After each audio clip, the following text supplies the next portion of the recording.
Hey future millionaires and budget babes, it's your girl Kerri and welcome to my money tree.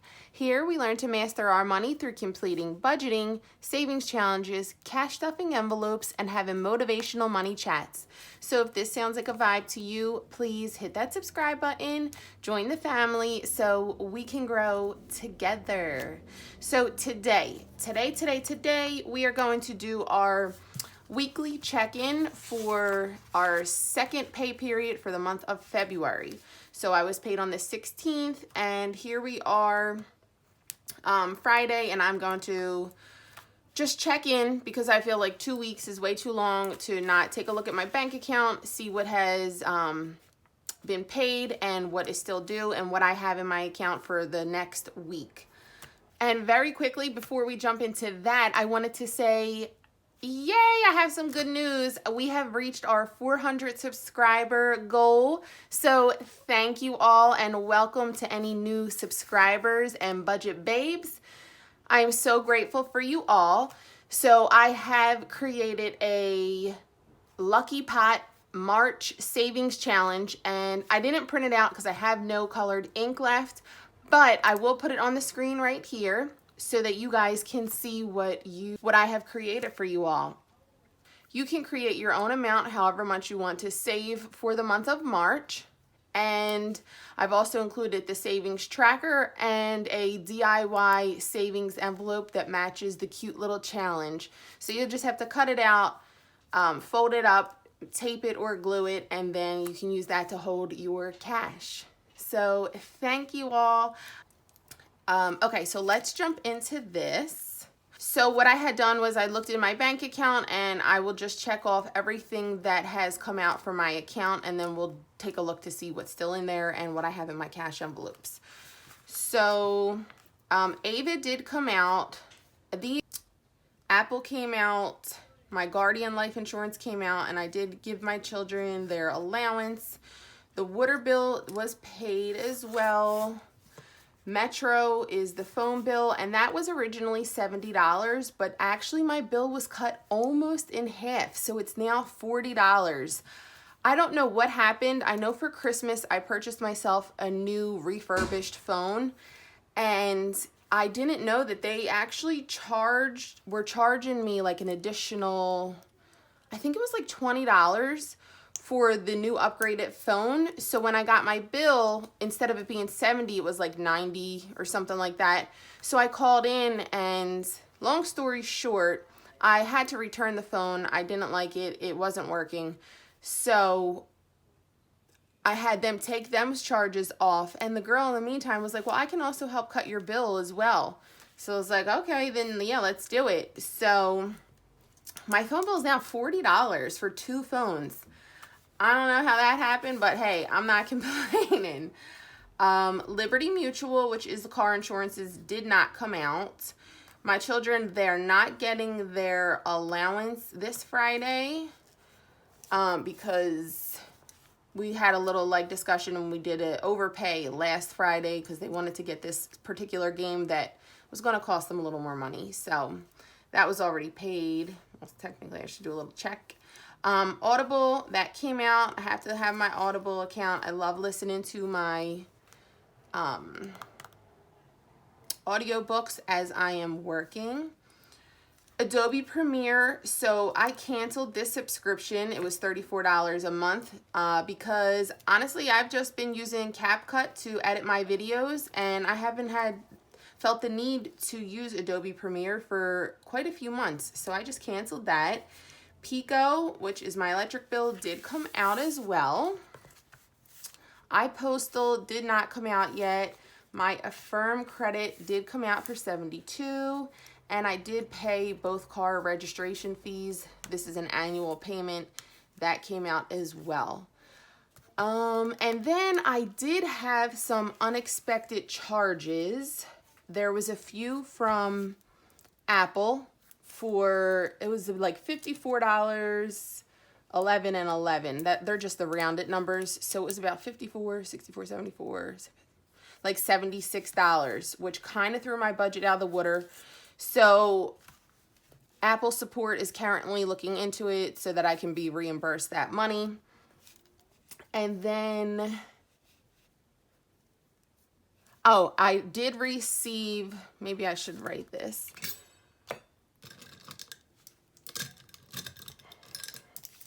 I did receive an extra $60 for helping someone out. So I made a little extra cash on the side. So that kind of offset the $74-ish, which is why my budget hasn't been completely blown out the water. And then in my cash wallets, I already know this is not looking good. I don't think I have anything left for this current week, which is not good. So we're gonna have to maneuver some money around. Yeah, I didn't put anything in any of these, but sometimes when I'm just stuffing cash back in real quick, I'll throw it in the wrong envelope. So let's just check. No. Yeah, nothing, nada, zero. So I actually had to go to ShopRite last night, the food store, and pick up some dinner. I used the last of my money there. And I think I took an extra, let me see, I had to borrow and put an IOU into my savings challenge because I took an extra 20. I wasn't sure how much I was gonna need. And yeah, so currently right now I owe my savings challenge $20. And if you take a look at my budget, so I still have to pay Liberty Mutual, which is $147, and iPostal, which is $10. So that's $157. $157. And in my account, I have $123. So I also need to borrow $34 from my account, or from my savings challenge, to add this back into my bank account so I don't have to pay any overdraft fees and everything comes out. So let's do that now. 10, 20, 30. I'll just take a 5, 35. So I owe you 20 plus 35, which is 55. This makes me feel like crap. I hate touching any of my savings. But clearly, oh my God, these grocery bills are like killing me. But in my defense, there was, well, those $75 extra charges that I wasn't expecting on Apple, that I'm hoping they find that I will be reimbursed that money. So then that'll be the money that I can use to replace this. And then technically my budget will have been almost perfect. But now here's the other dilemma. So let me put this to the side. This has to go back to the bank. The other dilemma that I have is we have almost a week. We have about 1, 2, 3, 4. We have about 5 days until I get paid again. And I have no grocery money. Oh my gosh. Okay. So I have to figure out some cheap dinner ideas, and then I'm going to have to touch my savings, and I really don't want to. So I will keep you guys updated when I close this out on Friday and get my next paycheck all together and budgeted. So we'll see what I wind up doing. Okay, so let's jump into the topic of today's video, which is what to do and how to report fraud. So just a little backstory as to why this topic has come up. So I just completed my income tax returns, and I wanted to put that money into a high yield savings account. So I decided to open a high yield savings account with Marcus by Goldman Sachs. So I tried to open the account online, and a notification came up saying I needed to call customer support to continue with my application. So I called customer support, and long story short, there was an account already opened in my name using my information, such as my social security number, my maiden name, all that information. So I was kind of surprised because I could not remember if I opened an account. I didn't think so, but I wasn't 100% certain. So the woman asked me a few security questions, which did not sound familiar. I did not know the answers to, and that's what kind of put everything on high alert. So I know our community here, we are all working super hard to learn to master our money through, savings, increasing our credit, and investments. So I want all my budget babes here in this community to take this as your sign to check all of your accounts and make sure that there is nothing suspicious in your name. So because I have been actively trying to increase my credit score, I have been keeping a close eye on my credit reports, and there has been nothing suspicious as far as like credit lines, personal loans, or anything like that. It has just been this high yield savings account, which is kind of suspicious. I'm kind of thinking I know who it may be, but I'm in the process of waiting to hear back from Marcus by Goldman Sachs to release all of that information to me. So I just wanted to give my budget babes a heads up and some tips so that you can protect yourself. So these first 2 steps is something that everyone should be doing, regardless of whether you think there's a fraudulent account or not. This is how you stay protected. Let's first review our credit reports. So you will go to www.annualcreditreport.com and you are entitled to 1 free credit report from each of the 3 credit bureaus, Experian, TransUnion, and Equifax, once a year. And then you'll be able to review any charges, any open lines of accounts, all the information that's on your credit report there. And you're also going to want to check your checking account report. So this is like a credit report, except this documents the details of your banking history. So for me, if there has been someone that has opened a high yield savings account in my name, me checking my credit reports has not shown anything up because they haven't taken loans or credit cards out in my name. They literally have a bank account in my name. So I had no idea there was even something called a checking account report. So in order for you to check that, you can either go to checksystems.com or there's a 1-800 number and you have to just give them some of your information and they send it to you in the mail. So in my opinion, that is just the most basic steps that anyone can take just to be sure that you know what's going on with your name, your identity. Now, taking this a step further, if you have checked both of those things and there's something that's suspicious on there, this is what you can do moving forward. You can start off with making a fraud alert on your credit file. And this is just a free notification that your creditors will take extra precautions before a new account is opened in your name.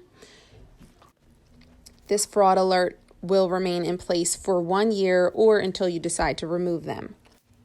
So this is a great, powerful tool that adds an extra verification step for the lenders without actually freezing your credit. So you only need to call one of the 3 credit bureaus. So you can either call Equifax, Experian, or TransUnion, and they will let the other 2 credit bureaus know to put the same fraud alert on your account. This goes into effect the same day that you put in the phone call. Next, you're going to want to close any fraudulent accounts and also protect your existing accounts. So each institution has their own internal process for managing hacked accounts.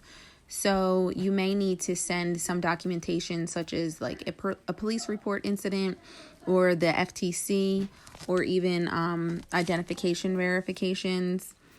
But if not, it should be pretty simple and straightforward to close these accounts or at least to put a freeze on them.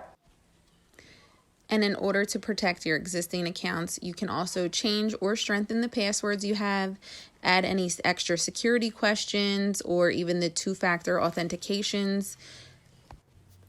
Next, you're going to want to report this to the FTC. So this is the Federal Trade Commission, and although they don't investigate the fraud itself, this is just meant to aid law enforcement and organizations in their efforts to help you, to support you, and to provide resourceful pages such as helpful guides, checklists, and forms. And the website is identitytheft.gov, or they have a phone number that you can call. So when you file an identity theft report, the FTC asks the information and details of the crime, and it's put into an official affidavit into your records. And most times, like I was talking about, some credit reporting agencies or banks will require a letter or an affidavit from you reporting what had happened. So the FTC provides sample letters that you can submit, that you can make your own, and then therefore submit as a dispute letter to these different agencies. And lastly, you'll want to file a police report. They may ask you for a copy of the FTC affidavit, your ID, and any other evidence that you have. And they will give you an official incident report that you'll want to keep for your records, because some institutions that you are disputing these charges with may require the police report.